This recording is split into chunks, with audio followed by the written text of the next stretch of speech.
মুজাহিদুৰৰ চিকিৎসক হোৱাৰ সপোন পূৰণ কৰিব আজমল ফাউণ্ডেশ্যনে।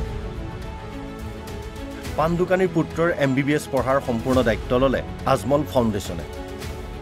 আজমল ছুপাৰ 40ত বিনামূলীয়াকৈ অধ্যয়ন কৰি নিটত উত্তীৰ্ণ হৈছিল মুজাহিদুৰ ৰহমান। মোৰ নাম মুজাহিদুৰ ৰহমান, মোৰ ঘৰ বৰপেটাৰ কয়াকুছি।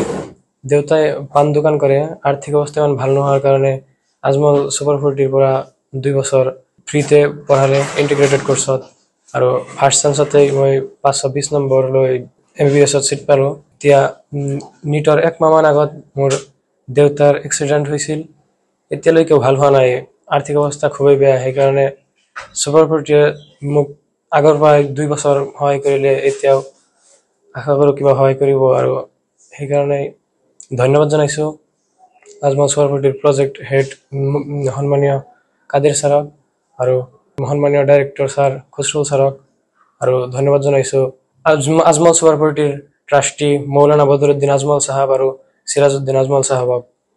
আজমল ছুপাৰ 40ত মই 2 বছৰ পঢ়িলোঁ।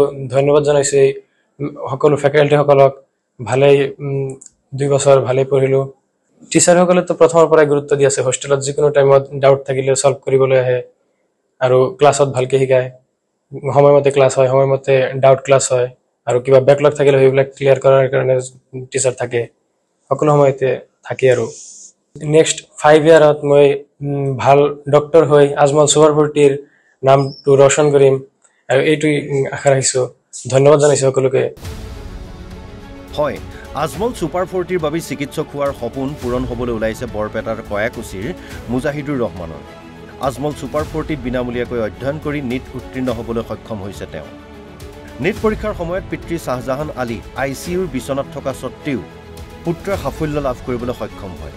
পিতৃৰ আৰ্থিক দৈন্যতাৰ বাবে আজমল ফাউণ্ডেশ্যনে এইবাৰ মুজাহিদুৰৰ MBBS পঢ়াৰ দায়িত্ব ল'লে। আজমল ফাউণ্ডেশ্যনৰ মুখ্য কাৰ্যালয়ত সঞ্চালক ডক্টৰ খসৰুল ইছলাম আৰু আব্দুল কাদিৰে জাপি আৰু গামোচাৰে কৃতি শিক্ষাৰ্থীগৰাকীৰ লগতে মাতৃকো সম্বৰ্ধনা জ্ঞাপন কৰে। বৰপেটাৰ কয়াকুছিৰ পৰা 520 পাইছে মুজাহিদুৰ ৰহমানে এইবাৰ মেডিকেলত, আৰু আমি আশা কৰিছোঁ ভাল এখন মেডিকেল কলেজত এই স্থান পোৱাটো নিশ্চিত হৈছে। আৰু তাৰ যিটো অৱস্থা, ইতিমধ্যে আমাৰ প্ৰজেক্ট হেড আব্দুল কাদিৰ চাহাবে কৈছে যে বাপেকে এখন পাণ দোকান চলাই কোনোমতে পৰিয়ালটো পোহপাল কৰি আছিলে, আৰু সেই অৱস্থাতে এটা দুৰ্ভাগ্যজনক ঘটনা তেওঁলোকৰ পৰিয়ালত ঘটি গ'ল। মা দেউতা ক'ৰবাত যাওঁতে এখন বাইকে মাৰি দিয়াত দেউতা বৰ্তমানে বেডৰিডেন অৱস্থাত আছে, মানে এনেকুৱা বেয়া অৱস্থা যে তেখেতে কথা নোৱাৰে আৰু কথা ক'ব নোৱাৰে, সম্পূৰ্ণ বেডৰিডেন অৱস্থাত আছে। আৰু এই অৱস্থাতে মুজাহিদুৰ ৰহমানে আমাৰ আজমল ছুপাৰ 40ত সম্পূৰ্ণ স্পনচৰশ্বিপত পঢ়া শুনা কৰি পেলাই আজি এই বছৰত যে 520 মাৰ্কছ আনিব পাৰিছে, সেইটো এটা ডাঙৰ কৃতিত্ব হয়। আমি অতিকৈ আনন্দিত, সুখী যে এনেকুৱা অৱস্থাত দেউতা বেডৰিডেন অৱস্থাত থকা মাকে মানে কিমান কষ্ট কৰি পৰিয়ালটো চলাই আছিলে, এই অৱস্থাত সি যে কনচেনট্ৰেট কৰি পেলাই আৰু এই বছৰৰ নিচিনা এটা টাফ এক্সামিনেশ্যনত সি নিটত 520 পাইছে, সঁচাকৈ এইটো সম্পূৰ্ণ তাৰ নিজৰ কৃতিত্ব। আৰু আমাৰ আজমল ছুপাৰ 40ৰ টিচাৰসকলে তাৰ গাইড যথেষ্ট উপযুক্তভাৱে কৰাৰ কাৰণে আজি এনেকুৱা ভাল ৰিজাল্ট কৰিছে। আমি আমাৰ ট্ৰাষ্টি বদৰুদ্দিন আজমল চাহাব আৰু চিৰাজউদ্দিন আজমল চাহাবৰ লগত কথা পাতি মুজাহিদুৰ ৰহমানৰ মেডিকেল পঢ়াৰ সম্পূৰ্ণ দায়িত্ব ইনশাল্লাহ আজমল ফাউণ্ডেশ্যনৰ পৰা লোৱা হ'ব, আৰু তাৰ পৰিয়ালকো আমি যথা সম্ভৱ আমি সাহায্য সহযোগিতা আগবঢ়াম।